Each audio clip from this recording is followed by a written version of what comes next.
everyone, my name is Vina, aka Miss WOC Reader, and welcome back to my channel.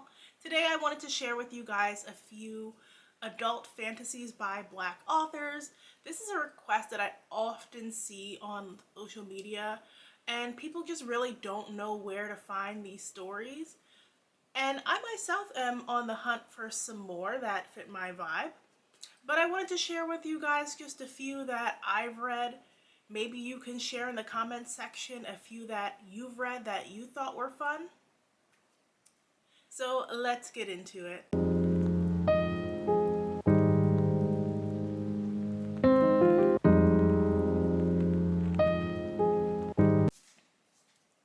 This is The Sun in the Void by Gabriela Romero LaCruz. And this is a South American inspired epic fantasy.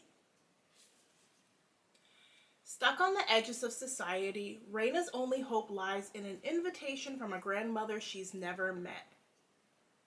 But the journey to her is dangerous, and prayer can't always avert disaster. Attacked by creatures that stalk the mountains, Reina is on the verge of death until her grandmother, a dark sorceress, intervenes. Now dependent on the Donia's magic for her life, Reina will do anything to earn and keep her favor, even the bidding of an ancient god who whispers to her at night. Illegitimate and of mixed heritage, Eva is her family's shame. She tries to be the perfect daughter, but Eva is hiding a secret. Magic calls to her. Eva knows she should fight the temptation. Magic is the sign of the dark god, and using it is punishable by death. Yet, it's hard to ignore power when it's always been denied to you. Eva is walking a dangerous path, and in the end, she'll become something she never imagined. So again, if you are looking for an epic fantasy, this is The Sun in the Void. Now, if historical fantasy is your jam, I have The Monsters We Defy by L. Penelope. This one is set in the 1920s and in Washington, D.C., which was very different. When I read it, I was in D.C., so that was kind of cool because I'm like, oh, I know that street, or I saw that street in passing. Claire Johnson can talk to spirits, a gift that saved her during her darkest moments, now a curse that's left her in debt to the cunning spirit world. So when a powerful spirit offers her an opportunity to gain her freedom, Clara seizes the chance, no questions asked, the task. Steal a magical ring from the wealthiest woman in the district.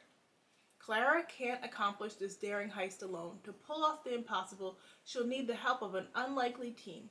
From a handsome jazz musician able to hypnotize with a melody to an aging actor who can change his face. But as they race along DC's legendary Black Broadway, conflict in the spirit world begins to leak into the human one. An insidious mystery is unfolding, one that could cost Clara her life and change the fate of an entire city.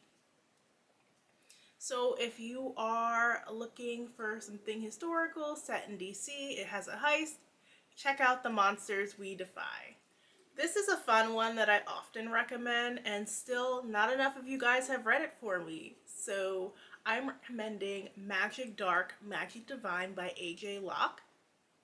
And this one is Entangled, so I know y'all are eating up those Red Tower books. Pick this one up too. Falling asleep for almost 300 years was never part of Penray's plan. Of course, when you're a mercenary with magical abilities and defy a spellbinding prophecy, bad stuff happens. Now, magic is long gone from the world, so Pen works as a karate instructor, trying very hard to dodge her hot, flirty, and super annoying colleague Callan.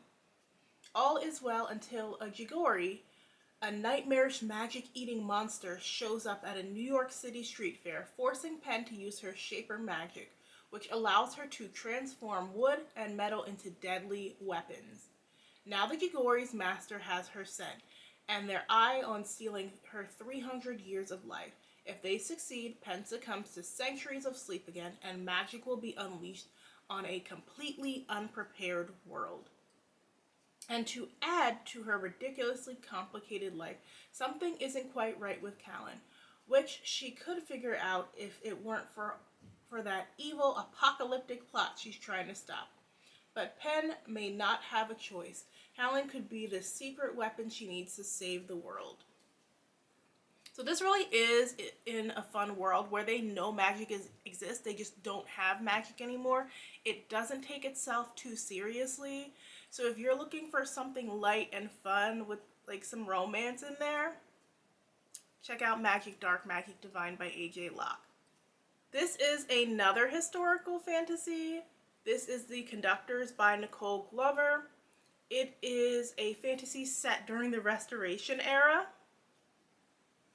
Hetty Rhodes and her husband Benji were conductors on the Underground Railroad, ferrying dozens of slaves to freedom with daring, cunning, and magic that draws its power from the constellations. With the war over, those skills find a new purpose as Hetty and Benji solve mysteries and murders that white authorities would otherwise ignore.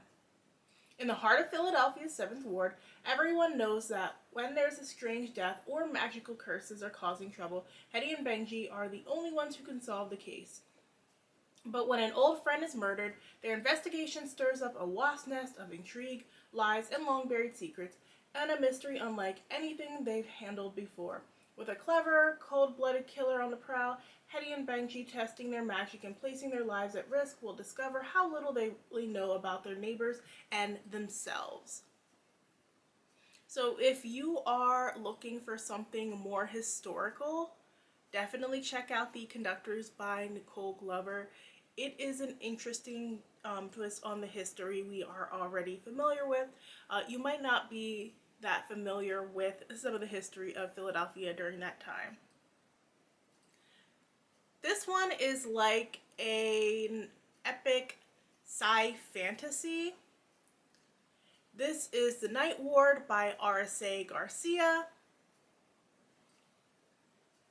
For hundreds of years, Gaia's hand has stood as a ward against the dark. The age of chaos is a faded memory. The goddess has left Galen and her blessing to the queens to rule in her stead. Princess Fiella of the Court of Amber is the spirit of Gaia, presumptive heir to the throne, and budding wielder of magic. And yet, she's still a child, not yet 10 years old. And a day spent evading her teachers and her dutiful bodyguard, Luca, is much more satisfying than learning about telepathy, illusions, and other spells, or obeying even her mother, the queen. There is time enough until there isn't. For the night the queen hosts the ceremony to confirm Viella as the next hand of Gaia, everything changes for her in the most horrific way imaginable. Viella's mother is assassinated. Now Viella is queen. Luca, despite resenting his position as royal babysitter, does not hesitate. He rushes his charge from the court and vows to keep her safe. Yet he is unsure how to help a burning hand of Gaia, let alone contend with his space as a man in a matriarchal world and the secret that is burning inside him. Together they are on the run from darkness in a world where the lines between magic and technology are blurring, and it's up to a child and her protector to bring clarity and light back to the queendom. So if you like adventure fantasies, this one has all these different groups like battling it out for the queendom. So check out The Night Ward by R.S.A. Garcia. So if you like Charmed, sprinkled with a little bit of Sex and the City, Bad Witches by H.B. Akumiya is definitely for you. The witch sphere is in turmoil. In the years since a stunning betrayal sent shockwaves through society, the sphere was hit with a crisis. Witches are giving birth to more typics, non-witches, and their numbers are diminishing. Nadia is determined to help, but finds her efforts at the witch health organization entangled with the political machinations of her powerful mother. A public relations assistant, a teacher, and a former child star walk into a bar bathroom on what happens to be all of their 22nd birthday. And like many 20-somethings, they become fast, tipsy friends. But unlike most 20-somethings, their night of partying ends with an accidental act of magic. Suddenly, Maya, Gabby, and Delali find themselves thrust into a world of spells and potions with only a mysterious mentor as a guide. As the girls learn to harness their power, Nadia starts to notice spikes in the magic baseline and suspects an unknown cadre of witches may be the key to solving the Tippett crisis. Can this unlikely coven come together and save the sphere, or are there darker forces at play? Either way, these bad witches are going to to find a way to have some fun. So if you like stories where people discover they have magic and do all the fun things you think they should do, check out Bad Witches. Alright, last but certainly not least, this is a gritty urban fantasy, which is definitely my jam. So if it's your jam, you want to check out Forging a Nightmare by Patricia A. Jackson. FBI agent Michael Childs is investigating a series of grisly murders in New York City where the only link between the victims is that they were all born with 12 fingers and 12 toes. In occult circles, they are known as the Nephilim. When Michael gets too close to the truth, he uncovers his own unique heritage and finds himself at the top of the killer's list. A break in the case leads to Anna Boraines, a Marine Corps sniper listed as killed in action. However, Michael finds the soldier alive and well, just no longer human. She's a nightmare, a warhorse forged from a damned soul and trained to infernal purpose. As the boundaries of mythology and biblical lore collide with his reality, Michael is forced to confront an apocalyptic calling or die trying. So if you like just like a splash of procedural mixed in with some magic, this one is for you. So check out Forging a Nightmare. So those are just a few adult black fantasies that you should pick up soon. If you're not pick them up during February, they say you don't have enough time, definitely pick them up throughout the rest of the year. It's always a great time to read black fantasy. So if you like this video, make sure and hit that like button. Thanks so much for watching. I will see you guys in the next one. Bye!